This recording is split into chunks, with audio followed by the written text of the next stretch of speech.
नमस्कार, मैं डॉक्टर पुष्कर द्विवेदी। आज आपसे हेड एंड नेक कैंसर के बारे में बात करने आया हूँ। हेड एंड नेक कैंसर किसको बोलते हैं? हेड एंड नेक कैंसर मतलब सामान्य बोलचाल की भाषा में जो मुंह के कैंसर होते हैं उसको हम हेड एंड नेक कैंसर बोलते हैं। इसको समझना इसलिए ज़रूरी है कि अभी भी इंडिया में पुरुषों में होने वाला सबसे कॉमन कैंसर जो है वो हेड एंड नेक कैंसर है। और ये प्रिवेंटेबल कैंसर है। प्रिवेंटेबल कैंसर मतलब ये जो कैंसर हो रहा है बेसिकली वो हमारी जो कुछ ख़राब आदतें हैं उसके वजह से हो रहा है।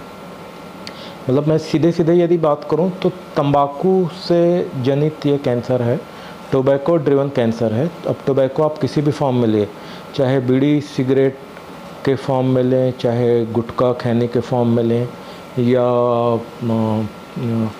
गुड़ाकू के फॉर्म में लें, या हुक्का के फॉर्म में लें, किसी भी फॉर्म में लें, यदि तंबाकू आपके शरीर में जा रहा है तो तंबाकू में बहुत सारे कैंसर के कारण कराने वाले तत्व पाए जाते हैं। लेकिन मेनली जो है वो निकोटिन नाम का एक चीज़ सब्सटेंस है जो कि कैंसर का कॉज बनता है। तो ये जो हेड एंड नेक कैंसर है वो वेस्टर्न वर्ल्ड में भी है, पर वेस्टर्न वर्ल्ड में जो हेड एंड नेक कैंसर है मोस्टली वो एचपीवी ह्यूमन पेपिलोमा वायरस है। ये एचपीवी ड्रिवन होता है वेस्टर्न वर्ल्ड में। पर जो इंडिया में जो कैंसर है मोस्टली वो टोबैको ड्रिवन है। ये अनफॉर्चुनेट है, दुर्भाग्यपूर्ण है, क्योंकि इस कैंसर को हम रोक सकते हैं। काफ़ी कुछ प्रयास किया गया है पिछले 10-20 साल में इस दिशा में।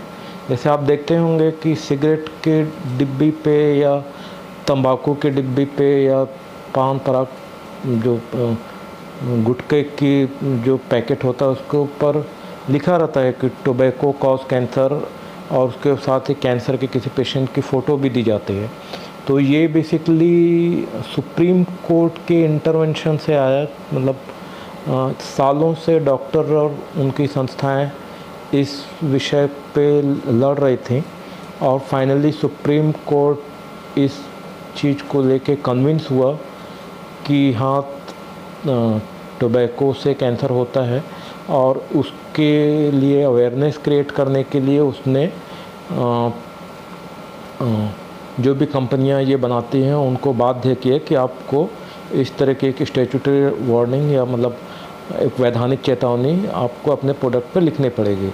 लेकिन इतना सब करने के बाद भी हम अभी भी देख रहे हैं कि अभी भी इसके लेके बहुत से कैंसर हमको देखने में आते हैं। मतलब अवेयरनेस पहले से बढ़ी है निश्चित तौर पे। पहले जो अवेयरनेस है उसमें और अभी में बहुत फ़र्क है। लेकिन दुर्भाग्य की बात है कि अभी भी बहुत से cancer head and neck cancer आ रहे हैं। हेड एंड नेक कैंसर में मेनली मुंह के कैंसर मतलब टंग, जीभ का कैंसर, बक्कल म्यूकोजा, तालू का कैंसर, एल्वियोलस, नीचे पायरिफॉर्म फोसा, वोकल कॉर्ड, लैरिंग्स, ये सब नाइजोफेरिंग्स, ये सब mainly head and neck cancer है जो कि टोबैको ड्रिवन है। ये बहुत ही शुरुआती दौर में पता किए जा सकते हैं, लेकिन पता चलते नहीं हैं। किए जा सकते हैं इसलिए क्योंकि आप जैसे ही मुंह खोलेंगे, थोड़ा सा टॉर्च मारेंगे तो जो मुंह में घाव रहता है वो दिख जाता है। लेकिन सवाल ये है कि वो डॉक्टर के पास लोग जाते ही तब हैं जब वो बहुत ही बढ़ जाता है। मुंह यदि आपका नहीं खुल रहा, मतलब समान तौर पर 3 उंगलियां ऐसे आड़ा करने पे मुंह के अंदर चली जानी चाहिए।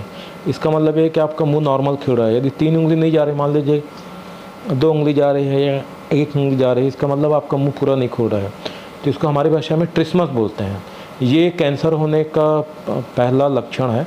ऐसा ज़रूरी नहीं है कि सारे ट्रिस्मस कैंसर ही हों, लेकिन ये इसका पहला लक्षण है। और मुंह में कोई नॉन हीलिंग अल्सर है, ल्यूकोप्लेकिया है, एर्थ्रोप्लेकिया है। ल्यूकोप्लेकिया मतलब मुंह के अंदर की जो चमड़ी है उसका रंग बदल गया है। यदि लाल रंग हो गया तो उसको हम लोग एर्थ्रोप्लेकिया बोलते हैं, यदि सफ़ेद हो गया तो उसको ल्यूकोप्लेकिया बोलते हैं।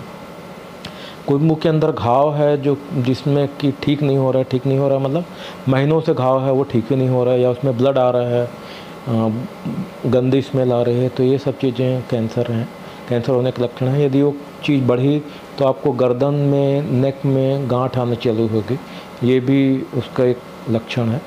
पर शुरुआती दौर में ये लक्षण हमको नहीं देखने में आते। तो शुरुआती दौर में हम जो बोल सकते हैं वो ये है कि गले मुंह में यदि कोई भी घाव है या छाला है जो कि ठीक नहीं हो रहा है, तो बेहतर है आप डॉक्टर के पास जाके मिलिए। यदि किसी कैंसर के डॉक्टर के पास जा सकते हैं बहुत अच्छी बात, नहीं तो यदि कोई भी डॉक्टर है, डेंटिस्ट है, डेंटल फिजिशियन है, तो वो भी देख के बता सकते हैं कि कैंसर है कि नहीं है। अनफॉर्चुनेटली हमारे यहाँ पुरुषों में जैसे महिलाओं में मोस्ट कॉमन कैंसर, मज़े की बात यह है कि पुरुषों में होने वाला नंबर 1 कैंसर और महिलाओं में होने वाला नंबर 1 कैंसर दोनों ही प्रिवेंटेबल है। प्रिवेंटेबल मतलब उससे बचा जा सकता है। जैसे महिलाओं में होने वाला, शहर के महिलाओं में होने वाला नंबर 1 कैंसर ब्रेस्ट कैंसर है, ग्रामीण महिलाओं में होने वाला नंबर 1 कैंसर सर्वाइकल कैंसर है, बच्चेदानी के कैंसर है। और पुरुषों की यदि बात करें तो चाहे शहर के हों चाहे गाँव में के हों, उनमें number 1 cancer head and neck cancer है। तो head and neck cancer tobacco driven है। एल्कोहल और टोबैको, यदि 2 चीज़ के कंजम्पशन को आप रोक दिए तो हेड एंड नेक कैंसर 90% कम हो जाएगा, 90% तक कम हो जाएगा। HPV ड्रिवन हार्डली 10% है। इंडिया में तो शायद 10% भी नहीं है, वो वेस्टर्न वर्ल्ड में है। उनकी कुछ तरीके की लाइफस्टाइल है जिसकी वजह से उनको होता है। इंडिया में HPV driven head and neck cancer बड़ा इशू नहीं है अभी भी। हमारे लिए बड़ा इशू टोबैको और एल्कोहल ही है। शराब और तंबाकू के सेवन को यदि हम कंट्रोल कर लिए तो काफ़ी कुछ हद तक हम हेड एंड नेक कैंसर को कंट्रोल कर सकते हैं। फिर एक रेयर कॉज होता है कि इल फिटेड डेंटेचर या टूथ। कई बार क्या होता है, खासकर एजेड एज ग्रुप में दांत टूट जाता है। टूटने से वो नुकीला हो जाता है और वो नुकीला दांत पड़ा रहता है, लोग उसकी तरफ ध्यान नहीं देते। तो वो खाना खाते समय, बात करते समय जीभ को और बक्कल में के अंदर तालू को वो नुकीला दांत डैमेज करता है और लंबे समय तक डैमेज करते करते करते करते करते वो अपने आप में कैंसर का कारण बनता है। वो ऑफ कोर्स 60 साल या उससे अधिक उम्र के लोगों में बड़ा कारण है, लेकिन कई बार 40 साल 45 साल की उम्र में भी हमको ये देखने में आता है। तो यदि इस तरीके के मुंह में कुछ इशू है कि कोई टूटा हुआ दांत है या नुकीला दांत है या आप डेंटेचर यूज़ करते हैं, ये सब यदि है तो उसके लिए भी थोड़ा सतर्क रहने की आवश्यकता है। ओरल हाइजीन, मुंह की साफ़ सफाई मेंटेन करिए। ये सब कुछ छोटी चीज़ें करने से इससे आप बच सकते हैं। एक बात ये समझिए कि जो हेड एंड नेक कैंसर है उसमें रिज़ल्ट बहुत अच्छे नहीं हैं।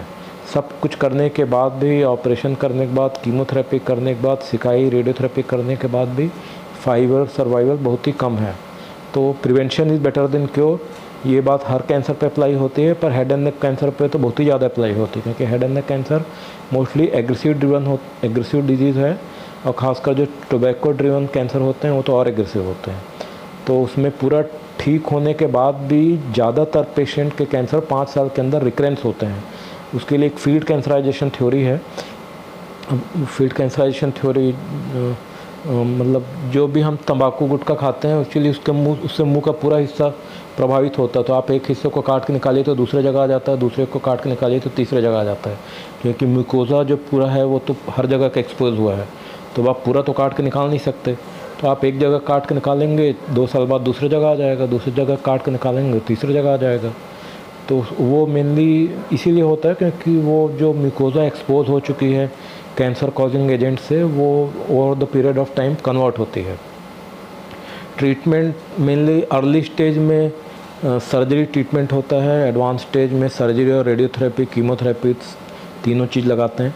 बहुत ही एडवांस है, स्टेज 4 है तो इम्यूनोथेरेपी दी जाती है। पेम्ब्रोलिजुमेब, नियोलिजुमेब नाम की दवाइयाँ उपलब्ध हैं, पर ये बहुत ही महंगी दवाइयाँ हैं। महीने का कॉस्ट 2 लाख 3 लाख रुपए आता है और कम से कम 1 साल तक लेना पड़ता है, मतलब साल भर का कॉस्ट 30 से 40 लाख रुपए, और उसके बाद भी ठीक होने की परसेंटेज काफ़ी कम है। तो हेड एंड नेक कैंसर से तो आप बच सकें तो अच्छा है, और बचना आसान है। यदि आप तंबाकू और अल्कोहल से अपने आप को बचा ले रहे हैं तो हेड एंड नेक कैंसर से आप वैसे ही बच जाएंगे। तो मेरी बातों को इतने ध्यानपूर्वक सुनने के लिए धन्यवाद। और भी यदि कुछ प्रश्न होंगे जो मेरे पास आएंगे तो मैं उनको आंसर करने की कोशिश करूँगा। बहुत बहुत धन्यवाद।